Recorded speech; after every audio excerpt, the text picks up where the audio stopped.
Had a good question from John U. Fellow fitness trainer. He's looking to get 100 subs. Check out his channel. He asked me, do I recommend using 531 with personal training clients? Yes, I do. And a matter of fact, I do use it with a few clients, but it has to be a particular kind of client. And that particular kind of client is not some grandma that calls you up and says, I have never worked out in my life and I'd like to, the doctor is telling me I need to work out. So you're not going to be putting her in a squat rack and seeing what her 1 rep max is. But, you should be working towards getting her to do some squats, at least some body weight squats or whatever. So, always be doing squats, deadlifts, presses. So let's get that out of the way first. Do those basic movement patterns with any kind of client and work towards getting their form down. And it'll be like physical therapy for them. Like some people say that kind of hurts or whatever, but if it hurts, it hurts because those muscles are tight. They're not going through the range of motion. That's a whole other topic. Now let's talk about our ideal client. And this is the type of client every personal trainer wants, at least a couple of these. And that's like the 25-year-old guy or girl that was an athlete in college. They put on some weight and they come up to you and they say, I used to be so good at sports and I'm athletic and I want to get strong and I want to get lean, I want to get muscular. So here's the deal. This is why I like the 531 program and why I'd recommended it. Because I use it and I've achieved mediocrity in middle age in the 3 lifts or the 4 lifts. But I've made progress, so I know in my head I've made progress doing it. So I know the numbers. I know how to calculate those numbers in my head, and it's real easy for me to just use the same program for a client. Now, the most important thing for me is that I bring their training max down to a very conservative level.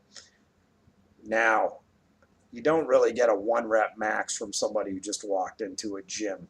The way I get a 1 rep max is I see what they can do for about 10 reps. So like if we're doing like bench press and say they get 75 pounds for about 10 reps, I'm going to take 75 pounds, divide it by 0.75.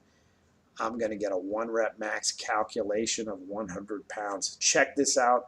This is generally true amongst the general population. It can vary a couple reps either way, but generally what you can do for 10 reps is about 75% of what you can do for your 1 rep max. Now, Wendler 531, he doesn't want you basing the training percentages off the 1 rep max. This is very important. He wants you to do it on training max.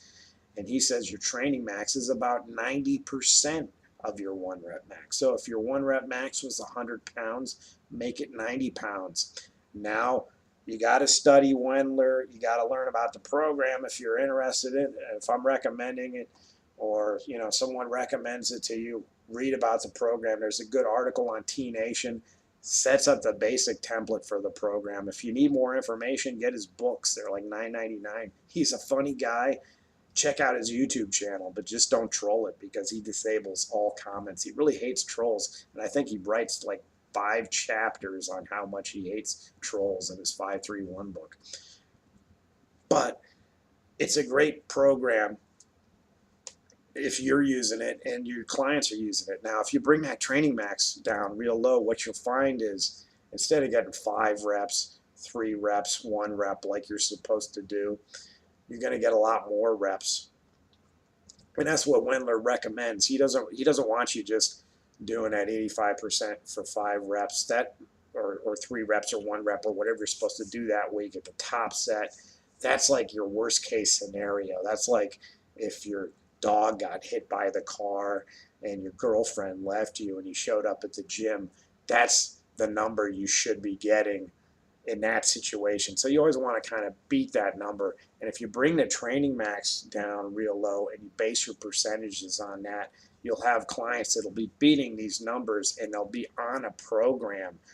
And that's so much better than just throwing clients around from machine to machine or exercise to exercise, kind of telling them this is good for that and that's good for this. Because squats, deads, presses, and bench presses are all good exercises. And if you can throw in some lat pull downs, some pulls, some assistance exercise, you can do some cutesy patootsy personal training, Bosu ball jumps, all that good stuff.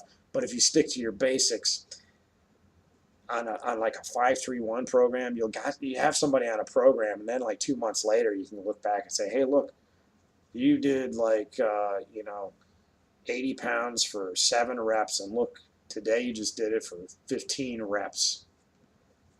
Whatever, that's like you have the numbers there. You show the progress. And if you're doing body composition, you're going to show that they're leaner. If they stayed at the same body weight, you're going to show all these results. So you've got a bunch of results you can show to people. And if they're not getting results, they're probably not coming to every workout, because I know those kind of clients. The clients that don't get results are the ones that don't come. Those are the hard ones to put on a program like 5-3-1, because week to week you're losing workouts with them. But for the consistent ones, yeah, definitely. And definitely, like the guys that want to get strong, yeah, put them on that program. Just make those training maxes very conservative. So I hope that was some help to you. If you have any questions, or if anybody else has some good ideas based on this, put some questions, comments. I'll catch you all later.